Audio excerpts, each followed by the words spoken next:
ఎఫెసీ సంఘానికి రాస్తున్నాడు 2:7. చెవి గలవాడు ఆత్మ సంఘములతో చెప్పుచున్న మాట వినుగాక.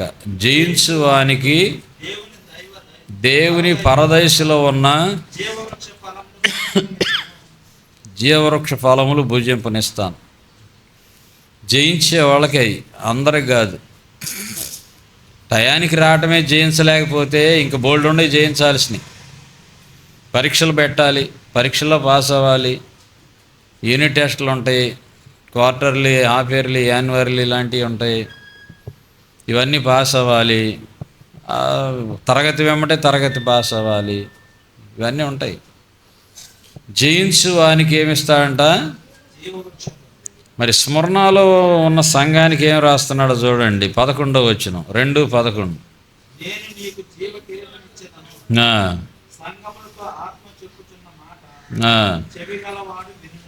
అవును.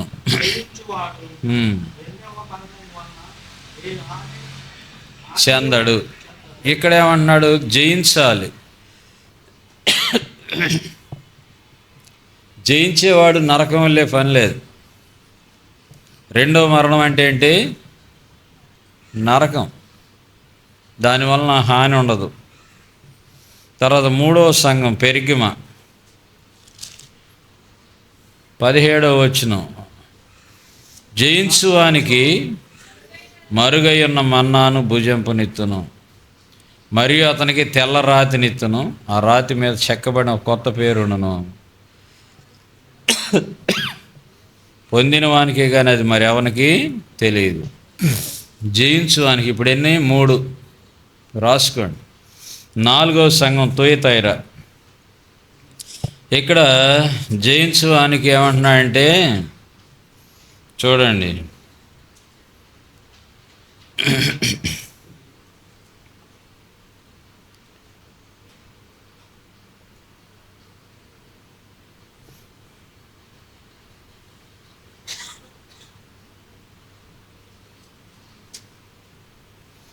음.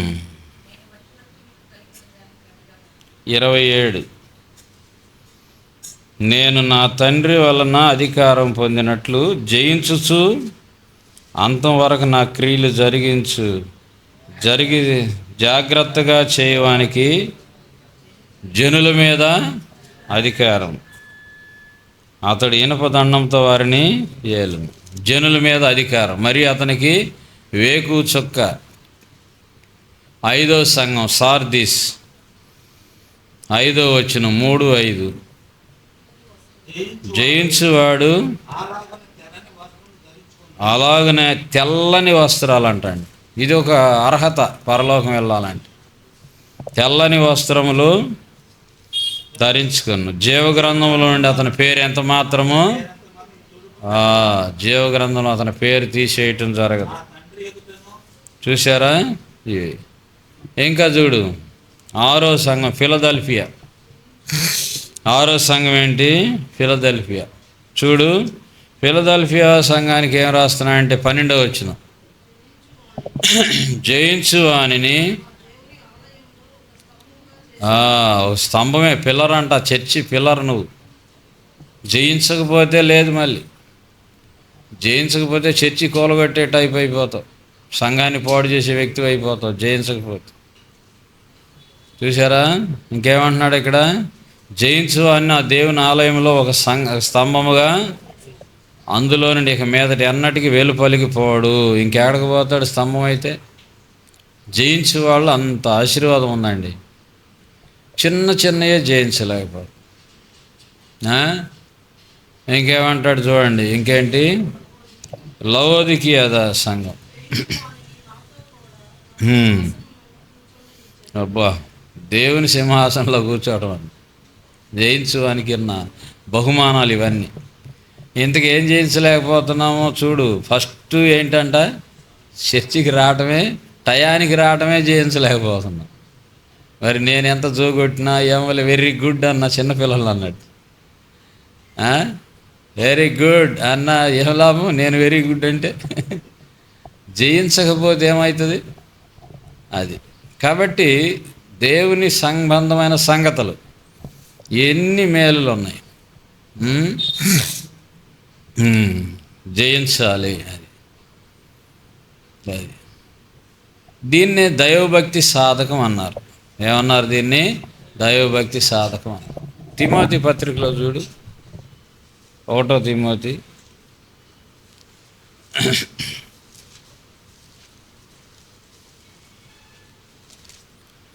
4వ అధ్యాయం 7వ వచనం నుంచి ఈ విషయాలు ఉన్నాయి. అందరు తీశారా? రాసుకున్నారా? అపవిత్రములైన ముసలమ్మ ముచ్చట్లను విసర్జించి. చూడండి, ఈ ఫోన్ సంభాషణ గంటలు చేయటం. Answer to the point, important. ఇప్పుడు ఫోన్లు ఎందుకు కనిపెట్టారు? సమాచారం చేరవేయటానికి. ఇప్పుడు బావిలో పిల్లోడు పడ్డాడు, ఫోన్ చేసావు. ఏ అక్క బాగున్నావా? బాగున్నా. ఏంటి ఫోన్ చేసి? ఏమి లేదు, ఇలా పిల్లోడు బావిలో పడ్డాడు, వీళ్ళు మునిగిపోయాడు. వందనాలంటే వందనాలు. ఏంటి విషయం అంటే ఏంటి విషయం? క్షేమ సమాచారం. ఏంది? ఫలానా. బాగున్నారా? బాగున్నారు. ఏమన్నా ఇబ్బందా? ఓకే. ముసలమ్మ ముచ్చట్లను విసర్జించి దేవభక్తి విషయంలో ఎవరికి ఆడలేనంటండి. ఒకళ్ళ సాధకం మరొకళ్ళకి పనికి వచ్చేది లేదు కాదు. ఇది ప్రాక్టీస్. దైవభక్తి సాధకము ఎవరికి ఆడలే, ఎవరికి వాళ్ళే దైవభక్తి సాధకం చేసుకోవాలి. శరీర సంబంధమైన సాధకము కొంచెం మట్టుకే ప్రయోజనం, కానీ కొంచెం మట్టుగా అంటే 70-80 ప్రయోజనం, కానీ దైవభక్తి ఇప్పటి జీవం విషయంలోనూ రాబో జీవం వాగ్దానంతో కూడినదైనందున అన్ని విషయాల్లో ప్రయోజనకరం అంటండి దైవభక్తి సాధకం. దేందుకు? ఈ సాధకంలో మనం ఏం కావాలి? జయించాలి, జయం పొందాలి. దైవభక్తి సాధకాన్ని మనం చేసి జయించాలి. చూసారా? అది మనము జయించాల్సిన ముఖ్యమైన ఫీల్డ్ ఏంటంటే, వాక్యంలో ఉన్నదే. దైవభక్తుడు దేవుని సేవకుడు ప్రసాదరావు గారు ఆయన బైబిల్ ఏం రాసుకున్నాయంటే ఫ్రంట్ పేజీలో 3 సంగతులు రాశాడు. ఒకటి, శరీరాన్ని జయించాలి అని రాసుకున్నాడు. రెండోది, శరీర బుద్ధిని స్వభావాన్ని జయించాలి అని రాసుకున్నాడు. మూడోది, దుష్టశక్తుల మీద జయం పొందాలి అని రాసుకున్నాడు. ఒక బైబిల్ నేను తెచ్చుకున్నాను, దానిలో ఫస్ట్ పేజీలో ఈ మాటలు ఉన్నాయి. అది దేవుని వాక్యం ఏముందంటే, శరీరానుసారమైన మనసు మరణము, ఆత్మానుసారమైన మనసు జీవమును సమాధానం. మరి ఇప్పుడు దేన్ని జయించాలి? మరణకరమైన శరీరానుసారమైన మనసుని జయించాలి. శరీరం యొక్క వాంటింగ్స్ని కంట్రోల్ చేయాలి. ఆగు, ఒక ఆయన చెప్తున్నాడు, మన సహోదరుడు చెబుతున్నాడు, ఒక ఆయనకి 400 ఉంటుందంట షుగరు. పావు కేజీ స్వీట్ తినేస్తాడంటాడు. అర కేజీ తినేసేస్తాడంట. నోరు కాసుకోకపోతే ఎట్లాగా? అంత అవసరం మనకు స్వీట్ తింటాం. దైవభక్తి సాధకము ప్రస్తుత జీవం విషయంలోనూ రాబో జీవం విషయంలోనూ వాగ్దానముతో కూడినదైనందున అది అన్ని విషయాల్లో ప్రయోజనకరం. చెవులు వినటానికి ఇష్టపడతాయి, మామూలుగా దేవుని మాటలు చేసి వినపడదు. అక్క మరంట, అక్కడంట, వాళ్ళ ఇంట్లోనంట, అట్లా ఏంటి చెప్పి మళ్ళీ చెప్పి వినపడలేదు సరిగ్గా. ఈ చెవులు ఎందుకు? వినేటట్టు చేయి ప్రభువా అని ప్రార్థన చేయాలి. ఏం చేయాలి? వినేటట్లు చేయి ప్రభువా, వినాలి. కొంతమంది ఏసయ్యా మాట్లాడేసయ్యా, నాతో మాట్లాడేసయ్యా అని ప్రార్థన చేస్తాం. మరి మాట్లాడినాక ఆయన చెప్పినట్టుగా వింటావా, చేస్తావా? అందుకే ఆయన మాట్లాడు. నేను మాట్లాడినా వీడు నేను చెప్పినట్టు వినరు, కాబట్టి నేను మాట్లాడను. కానీ తెలిసిందా? మాట్లాడటానికి ఆయన రెడీయే. మనం చేయటానికి సిద్ధంగా ఉంటే ఖచ్చితంగా ఆయన మాట్లాడు. ఒక మాట వెనక ఇంకొక మాట, ఇంకొక మాట. ఎన్నిసార్లు పిలిచినా ఏనన్న వారిగా ఉంటున్నాం. ఏముంది ఇక్కడ? సాధకం గురించి ఉంది. శరీరము జయించాలి, శరీరాన్ని జయించాలి. కుటుంబ వ్యవస్థను ఓకే, కుటుంబ వ్యవస్థలో సంతోషంగా భర్త భార్య వారి సమయాన్ని పాటించాలి. శరీరము ఇంకా ఏం చేస్తుందంటే ఊరికే పొరుగుంటి పుల్లకూర అన్నట్టుగా వ్యవహరిస్తుంది కొన్నిసార్లు. దేవుని భయం లేని వాళ్ళు అటు ఆశిస్తావు, అటు చూస్తావు, అటు మాట్లాడతావు, వ్యవహరిస్తావు. భయం లేదు, దేవుని భయం చాలామందికి.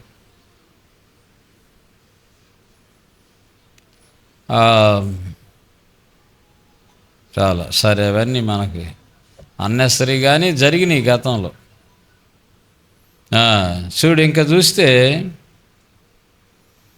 ఈ శరీరమును జయించాలి, శరీరానుసారమైన స్వభావాన్ని జయించటం వల్ల ఏంటి ప్రయోజనం? మనకేం దొరుకుతుంది? 7 గిఫ్ట్లు ఉన్నాయి, 7 బహుమానాలు 7 సంఘాలకు ఉన్నట్టుగా మనకు కూడా ఉన్నాయి. శరీరంలో ఉన్నంతవరకు దీన్ని జయించాలి. శరీరాన్ని విడిచిపెట్టినా ఇంక జయించాల్సిందేం లేదు. ఇక చచ్చిపోయినాక జయించాల్సిందేముంది? ఇక ఇక్కడ జయించిన జయంతోనే అక్కడ స్వతంత్రించుకుంటావు. ఇక్కడ ఏం జయించావో రాజ్యాన్ని స్వతంత్రించుకుంటావు. ఇక్కడ జయించకపోతే అక్కడ స్వతంత్రించుకోవడానికి ఏముండదు. నీవు రాజులైన యాజక సమూహం, దేవుని సొత్తు అయిన ప్రజలుగా దేవుడు మనల్ని చేశాడు కదా. మరి ఇక్కడ జయించాలి, జయించిన దాన్ని వెళ్ళి స్వాధీనపరచుకుంటాం. బతికినంతకాలం జయిస్తూ బతకాలి, బ్రతుకుతున్నంతకాలం ఏం చేయాలి? జయిస్తూ బ్రతకాలి. తర్వాత వెళ్ళి మనం ఏం చేస్తాం? దాన్ని స్వతంత్రించుకుంటాం. ప్రభువు గురించి మాట్లాడితే హెబ్రీ 5:7లో ఆయన జయించిన విధానాన్ని మనకు అక్కడ స్పష్టపరిచారు. హెబ్రీ 5:7లో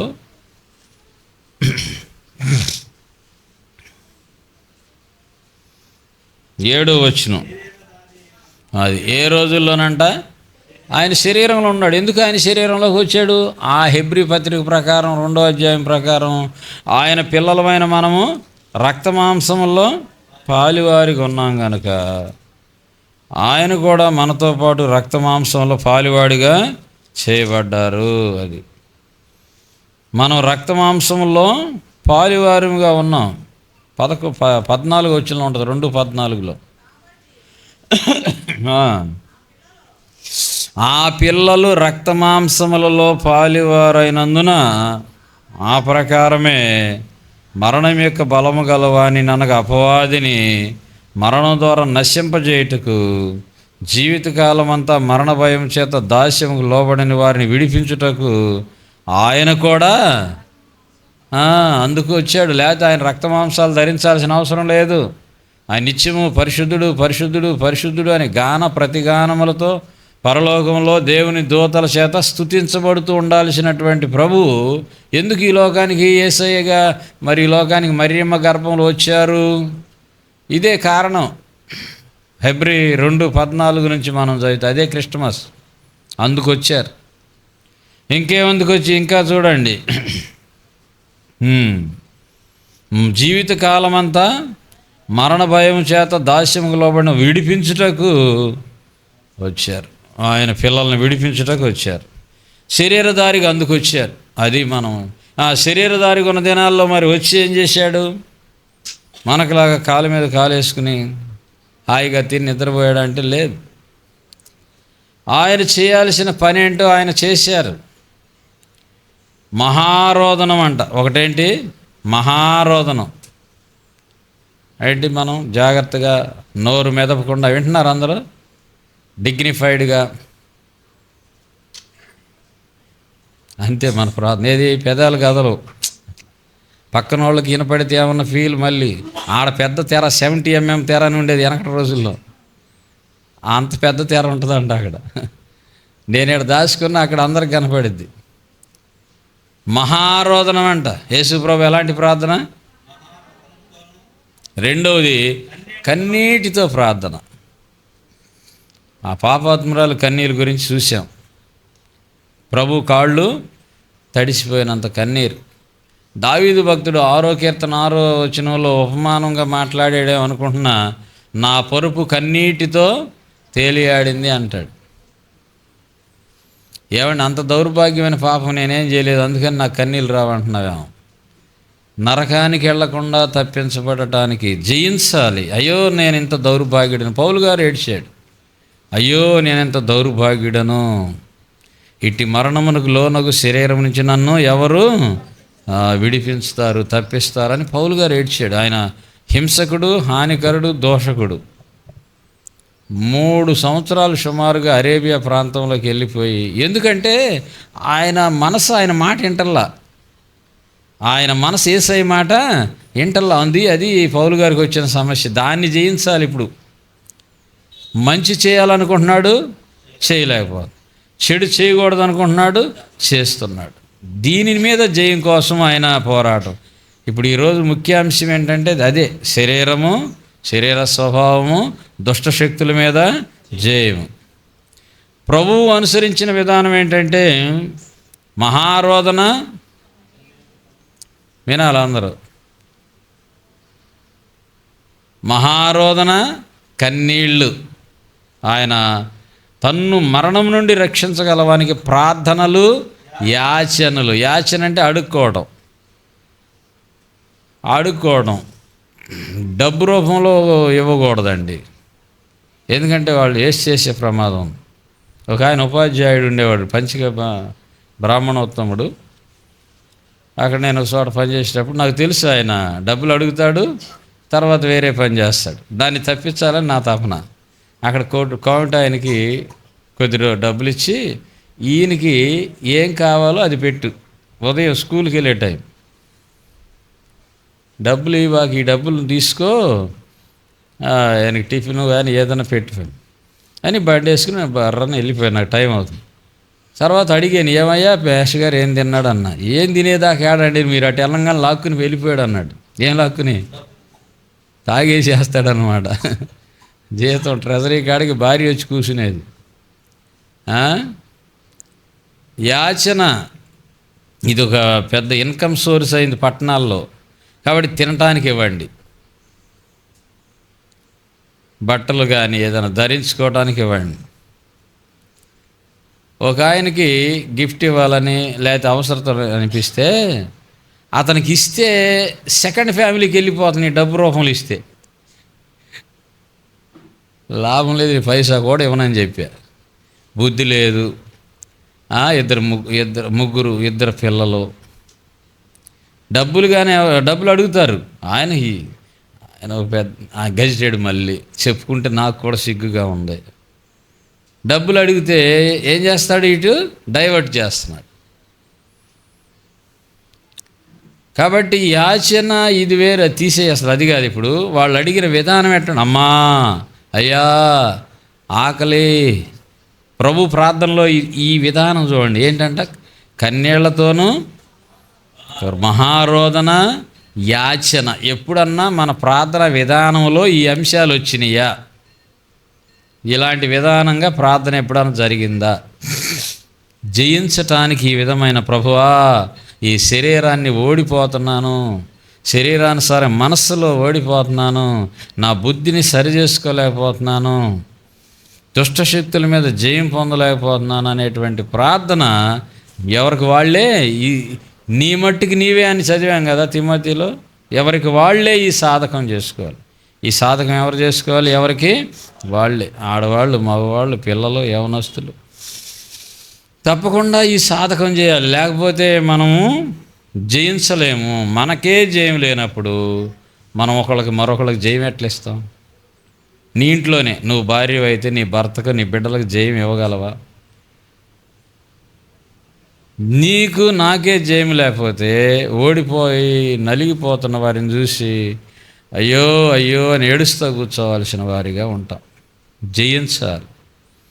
సరే, పెద్దవాళ్ళకి బుద్ధి లేదు, పిల్లలన్నా నీవు నీ మట్టుకు నువ్వు జయించిన వ్యక్తివైతే నువ్వు ఆశీర్వాదకరంగా ఉంటావు. అది జయం కోసం ప్రార్థన. యేసు ప్రభు ఏం చేశాడు? ఆయన ఇంకోటి ఉంది లక్షణం, భయభక్తులు కలిగి ఉన్నాడు. ప్రార్థన, మహారోదనము, కన్నీరు, యాచన, ఈ విధంగా సమర్పించి దేవుని యందు భయభక్తులు కలిగి ఉన్నందువలన ఆయన అంగీకరించబడ్డాడు. ఈ గేటు దాటి వెళ్ళినాక మన సాక్ష్యం ఎలా ఉంటుంది? మన ఇంటికాడ కానీ, ఆఫీసులో కానీ, వ్యాపారంలో కానీ, ఎక్కడైనా క్రీస్తు ప్రభువు కొరకు నమ్మకమైన భయభక్తులు కలిగి ఉన్నందువలన ఆయన అంగీకరించబడ్డాడు. కుమారుడై ఉండి ఆయన విధేయత నేర్చుకున్నాడు, మరియు ఆయన సంపూర్ణ సిద్ధి పొందినవాడైనాడు. సంపూర్ణ ఫుల్ఫిల్నెస్, సంపూర్ణ సిద్ధి పొందినవాడై జయించాడు. నేను లోకమును జయించిన ప్రకారం నాతో ఉన్నవారు కూడా ఏం చేస్తారు? జయిస్తారు. దేవుడు ప్రభువు జయించాడు. ఆయనకు కూడా జయం కావాలంటే జయం కావాలి. ఎందుకు? ప్రస్తుతం ఎట్లా ఉన్నాడు? శరీరంలో ఉన్నాడు కాబట్టి శరీరంలో ఉన్నంతకాలం ఏం కావాలి? అది. మనం కూడా ఈ విషయంలో శ్రద్ధ కలిగిన వారిగా ఉండాలి. మనం శరీరంలో ఉన్నంత వరకు జయించాల్సిందే, జయించాలి. జయించకపోతే ఏమి? ఓడిపోతాం. ఓడిపోతే బహుమానము రాదు, నరకానికి వెళ్ళక తప్పదు. జయిస్తే అన్ని రకాల నీకు ప్రయోజనం, సంఘానికి ప్రయోజనం, నీ కుటుంబానికి ప్రయోజనం. 7 సంఘాలకి జయించిన వారికి దేవుడిచ్చిన మేలు చూసాం కదా. అది జయించటానికి ఇది మనకు ఎంతో అవసరం. సరే, ప్రభువు జయించిన విధానం మనం చూస్తే చూడండి. జయించిన విధానం చూస్తే ఆయన 30, కొంతమంది అంటారు 18 సంవత్సరాలు ఇది లేదండి. ఏంటి? 12వ సంవత్సరం దాకా ఉన్నది బైబిల్లో. 12వ ఏట ఏం చేస్తున్నాడు ఆయన? ధర్మశాస్త్రాన్ని ధ్యానిస్తున్నట్టు. తర్వాత 30వ సంవత్సరం వచ్చినాక ఉపవాసం ఉండి బాప్తీసం తీసుకొని 40 దినాలు ఉపవాస ప్రార్థన చేసి సాతాను శోధనలు జయించి సేవ చేస్తూ 33వ సంవత్సరం చనిపోయాడు. మరి 12 నుంచి 30 వరకు ఏం చేశారంటే 18 సంవత్సరాలు ఇంట్లో ఉన్నారు, తల్లిదండ్రులకు సహకరించారు. వడ్రంగి వాని ఇల్లు చూడండి. తల్లిదండ్రులారా మీ పిల్లలారా మీ తల్లిదండ్రుల్ని సన్మానించండి. యేషోబుకు తెలుసు, మరియమ్మకు తెలుసు ఈయనెవరో. ఎంత జాగ్రత్తగా ఆయన చూస్తూ ఉన్నారు. ఆ చెక్కలు అందించటం. ఎక్కడ మనకున్న సుబ్రహ్మణ్య ఇల్లు ఉందంటావా? ఆ 18 సంవత్సరాలు ఆ చెక్కల పని చేపిస్తే ఆ రూమ్ అంతా లేదా ఆ ఏరియా అంతా ఏమైంది? డస్ట్ పట్టేసి. అలాంటి కుటుంబంలో 18 సంవత్సరాలు, 12 + 18 ఎంత? 30. 12, 18, 30 సంవత్సరాలు అక్కడే ఉన్నారు. ఎక్కడికి వెళ్ళాలి? పిచ్చి పిచ్చి కథలన్నీ చెబుతున్నారు. అవన్నీ కరెక్ట్ కాదు. ఆయన విధేయుడై వాక్యాన్ని నెరవేర్చారు. ఎట్ ద సేమ్ టైం ఆయన ప్రార్థనా సమయాన్ని కాపాడుకున్నారు. పిల్లలు కూడా చదవచ్చు, ఉద్యోగాలు చేయొచ్చు, తల్లిదండ్రులకు సహకరించవచ్చు, భర్త భార్యకి సహకరించవచ్చు, భార్య భర్తకు సహకరించవచ్చు. కానీ ప్రార్థన సమయంలో మాత్రం తేడా రానికూడదు. ఎందుకంటే ఈ ప్రార్థనలు ఏం చేయించాలి? శరీరాన్ని, శరీర స్వభావాన్ని, దుష్ట శక్తుల మీద మనం జయం కోసం మనం ఏం చేయాలి? ప్రార్థన చేయాలి. ఈ ప్రార్థన లేకపోతే నీకు అన్ని చికాకులుగానే ఉంటాయి. జయించే విషయంలో ఒక కథ చెబుతాను, పిల్లలారేనండి. ఒక చెరువులో 3 చేపలు ఉన్నాయి. ఒకటేమో సుమతి, రెండవది కాలమతి, మూడవది మందమతి. జయించే విషయం. ఒకరోజు జాలర్లు వచ్చి, రేపు ఈ చెరువులో నీళ్లు పెద్ద ఇంజిన్తో తోడిచ్చి చేపలు పట్టేసుకుందాం, బాగుంది చెరువు అని చెప్పుకుంటున్నారు. ఈ 3 చేపలు విన్నాయి. వినితే సుమతి అంటది. సుమతి అంటే మంచి మనసు కలిగినది, మంచి మనసు కలిగినది. అమ్మా, నేను ఈ చెరువులోకి పెద్ద నదిలోంచి చిన్న పాయ వస్తుంది, దానిలో నీళ్లు రేపు వీళ్ళు కట్టేసి ఆపేస్తారు. కాబట్టి ఈ రాత్రికే నేనేం చేస్తాను? దీనిలో గుండా మెల్లగా ఈదుకుంటా పెద్ద నదిలోకి వెళ్ళిపోతాను. మీరు కూడా వస్తే రండి అంటే, మందమైంది అంటది, పో ప్రతి దానికి నీకు భయము. ఇన్ని సంవత్సరాల నుంచి ఉంటున్నావు, ఏనాడా నీ జరిగిందా? నీ మాట అసలు వినను, నువ్వు పిరికి దానివి అని రకరకాలుగా తిట్టి వదిలేసింది. కాలమతి అంది, సుమతి నువ్వు చెప్పేదే నిజమైతే ఆ టైం వచ్చినప్పుడు చూద్దాంలే అంది. తెల్లారింది. సుమతి అంటే మంచి మనసు, కాలమతి అంటే సమయానుకూలంగా వ్యవహరించే మనసు, మందమతి అంటే ఈడియట్, ఇక ఏం చెప్పిన ఎక్కదు. నేను పట్టుకున్న కుందేలకి 3 లేకపోతే 5 అంటాడు, అది సంగతి. సరే తెల్లారింది. ఈ నైట్కి సుమతి ఏం చేసింది? అటు ఇది మెలుగుగలిగి ముందుగా జయించటం అంటే. ఆపదొచ్చినప్పుడు దద్దంట తడుగులు, పరీక్షలు వచ్చినప్పుడు అమ్మా నాకు చాలా సిలబస్ ఉందమ్మా, టీ పెట్టమ్మా, రాత్రి అంతా చదవాలమ్మా, అంతా సుమతి టైమ్మా. కాలమతి టైప్. ఇక మందమతి ఏం చేస్తాడంటే ఎగిరెగిరి పడతాడు. అమ్మా నాకు బాగాలేదమ్మా, ఆకలి, కడుపులో నొప్పి అంటాడు ముందు. ఇది కనపడదుగా, బడెగ్గొట్టే ఛాన్స్, పరీక్షలు ఎగ్గొట్టే ఛాన్స్. అది సరే, సుమతి జయించే విధాన ఉదాహరణ. తెల్లారుజామయ్య బయలుదేరి అరణ్య ప్రదేశంకు వెళ్ళి అక్కడ ప్రార్థన చేస్తూ ఉన్నాడు. పిల్లలారా, యవనస్తురాళ్ళు, ఈ సమయాన్ని మిస్ అయిపోతే రేపు పొళ్ళు ఊడిపోయి కళ్ళు కనపడకుండా మోకాళ్ళ నొప్పి నుంచి నాకేం చేస్తారు? ప్రార్థన ఎప్పుడు చేయాలి? మరి పని ఎప్పుడు చేయాలి? ఇప్పుడే. అన్ని పరిస్థితులు ప్రార్థన చేయటకు ఆ రోజు ఆయనకి ఏ పరిచర్య లేదేమో. ఆ రోజు దేనికి కేటాయించుకున్నాడు? తెల్లగా ఇంకా చీకటిగా ఉంది, వెళ్ళిపోయాడు కొండ ప్రాంతానికి.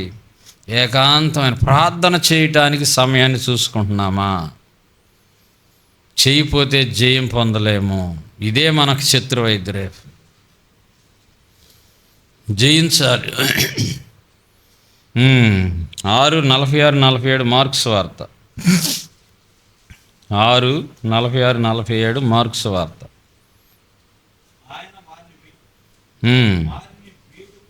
వారిని వీడుకొలిపి బాయ్ అని చెప్పి ప్రార్థన చేయటకు ఏం చేశాడు? అది సాయంకాలమైనప్పుడు ప్రార్థన చేయటం. చూసారా? సాయంకాలము, పగలు, రాత్రి సమయం దొరికినప్పుడల్లా ఏం చేసేవాడు ప్రభు? పగలంతా తండ్రికి సహకరించేవాడు, మిగిలిన సమయం ఏం చేసి ఉండేవాడు? ప్రార్థన చేశాడు. 18 సంవత్సరాలు ఇంట్లోనే, 18 + 12 30 సంవత్సరాలు ఇంట్లో జరిగింది. ప్రార్థన కొరకు వెచ్చించారు. మనం ప్రార్థనలోకి వెళదాం. లోక 6:12.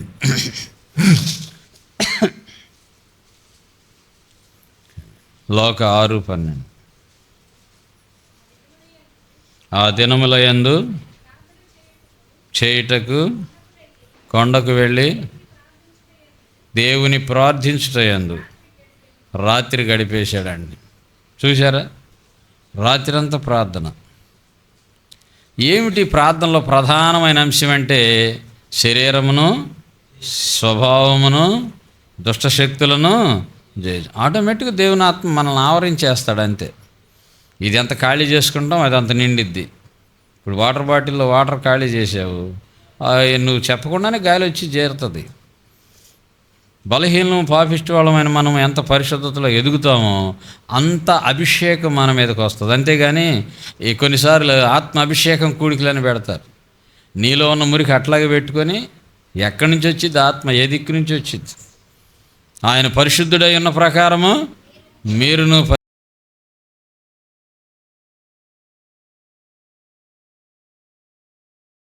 దేవుడు మనకి ఇస్తాడు. ఇప్పుడు నేను ఇక ఆ పని పూర్తి చేశాను. నన్ను, నా స్వభావాన్ని జయించే ప్రాసెస్లో బలపడ్డాను. రెండోది, నా భార్య విషయం, నా బిడ్డల విషయం యుద్ధం చేయాలి. ఇప్పుడు వాళ్ళలో పోరాడుతున్నటువంటి దుష్టశక్తులు ఇట్లా లేదా నాకే జయం, లేకపోతే వాళ్ళ కోసం నేనేం చేయగలను? వాళ్ళు బాధల్లో, కష్టాల్లో, వ్యాధుల్లో ఉన్నప్పుడు చూసి ఏడుస్తుంది తప్ప ఏమన్నా చేయగలను? నేను జయించిన వాడిని అయితే ఏం చేస్తాను? ఏమంటే నేను జయించిన ప్రకారం జయించిన వారిని నా సింహాసనం మీద కూర్చోండనిస్తానన్నాడు. జయించాలి. ప్రభు గుణలక్ష్యమే జయించడం. ఇప్పుడు కుటుంబానికి బ్లెస్సింగ్ వస్తుంది, దేవుని కాపుదల వస్తుంది. ఇంకా నువ్వు ఆత్మల భారం, తపన పెరిగిపోతూ ఉంటుంది. సంఘంలో ఉన్న బలహీనతల కోసం రహస్యంగా మొరపెడతావు. జయించడానికి దేవుడు సహాయం చేస్తాడు. ఇంకా ఇంకా ఇంకా పౌలు గారు ఒక సాక్ష్యం చెబుతాడు. 20 అపోస్తుల కార్యాల్లో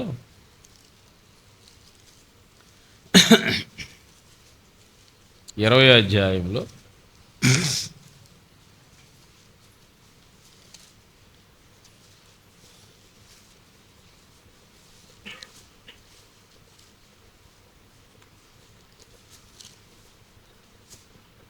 20వ అధ్యాయము అపోస్తుల కార్యాలు కదా, 24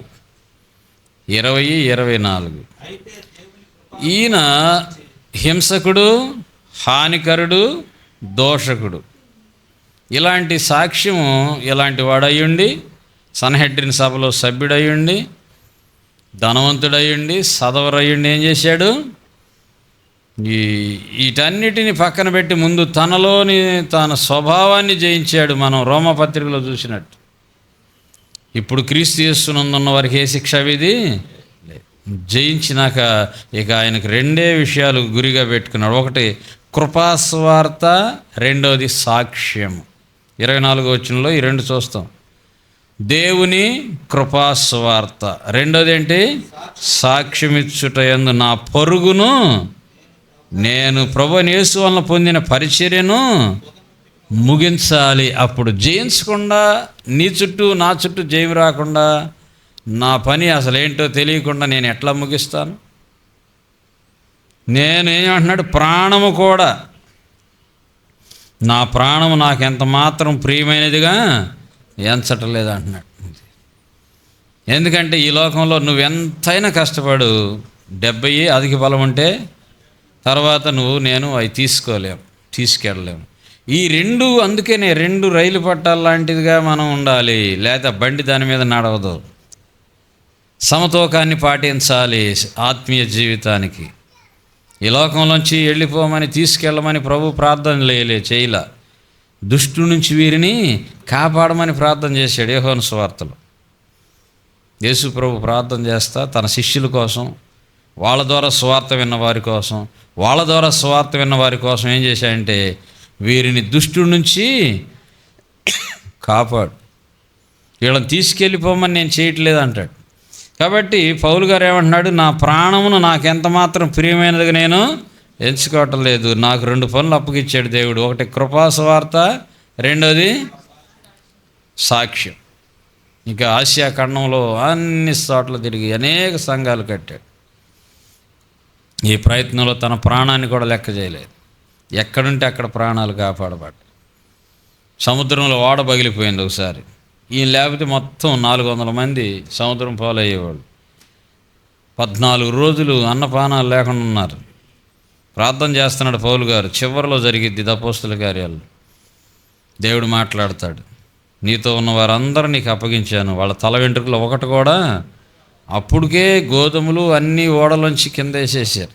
కొన్ని రొట్టెలు ఉంటాయి. ఆయన ప్రార్థన చేసి రొట్టె విరిసి తినటం మొదలై అందరికి ధైర్యం వచ్చి ఓడ పగిలిపోయింది. చివరికి తలకు తెప్ప తీసుకుని మెలితే అనేటువంటి ఒక ద్వీపానికి చేరుకున్నారు. ఎక్కడుంటే అక్కడ జయించిన వాడు చూసారా ఎన్ని ఉన్నాయి అక్కడ? 7 సంఘాలకి 7 విషయాలు. జయించకపోతే నత్త నడక. ఏ నడక? నత్త ఎట్లా నడిచింది? గంటకి 70 కిలోమీటర్ల వేగం వెళ్ళిద్దా? మెల్లగా ఇట్లా మనకే చాలదు, నాకే చాలదు జయం అనేది. కాబట్టి ప్రియులారా, దేన్ని జయించాలి? స్వభావము, శరీరము, స్వభావము, దుష్టశక్తుల మీద. దుష్టశక్తులు కూడా అక్కడ ఎఫెసీ 6:12 11 ఏముంటుందంటే, మనం పోరాడునది శరీరులతో, ప్రధానులు, అధికారులు, ప్రస్తుత అంధకార సమమైన లోకనాథులు, ఆకాశ మండలమందున్న. నువ్వు ఊరుకున్నంత మాత్రం అవి ఊరుకోవు. సగం భక్తితో బతుకుదామని అనుకుంటే వాటికి తెలుసు బతకనీయదు, శాంతం లాక్కుపోద్దట్టు. గెలవాల్సిందే. జయము సిలువలో దొరికింది. ఆయన వెంబడిస్తున్న మనకి జయము. కాబట్టి మనం ఏం చేయాలి? శుద్ధ హృదయం కోసం, శరీరం మీద, శరీర స్వభావం మీద, దురాత్మ శక్తుల మీద జయం కోసం మనం ఏం చేయాలి? ప్రార్థన చేయాలి. ఆ ప్రార్థన ఎలా చేయాలి? ప్రభు ఎలా చేశాడు? మహారోదన అంట, మామూలు రోదన కాదు, మహారోదనతోనూ. ఒకసారి ఏమైందంటే, నేను యవనస్తుడిగా ఉన్నప్పుడు ఒక ఊరిలో వాళ్ళ కొడుకు కూడా అంత ఎత్తుంటాడు, పెద్ద ఆయన అంతే, ఈడు 17 అట్లా ఉంటాయి, పడి ఫిట్స్ వచ్చి తన్నుకులాడుతున్నాడు కొడుకు. వాళ్ళ నాన్న కూడా అమ్మో నా కొడుకుని బతికించండి రొమ్ములు కొట్టుకుంటా పడిపోయి తన్నుకులాడుతున్నాడు. ఎంత పెద్దగా వినపడుతుందంటే అక్కడ ఒక 50-60 కుటుంబాలు ఉంటే అందరికి వినపడింది. మహారోదనతోనూ, కన్నీళ్లతోనూ, యాచనలతోనూ, తర్వాత సమర్పించి భయభక్తులు కలిగి ఆయన శరీరంలో ఉన్నంత వరకు జీవించాడు. మనం కూడా నేర్చుకున్నాం. శోధనలో ప్రవేశించుకున్నట్లు మెలకువ కలిగి దేవుడు తన వాక్యం మనకు ఆశీర్వాదకరంగా, వింటున్న వారికి దీవెనకరంగా చేయనుగా. ఆమేన్. ప్రార్థన చేద్దాం. కొద్ది నిమిషాలు అలా నిలబడి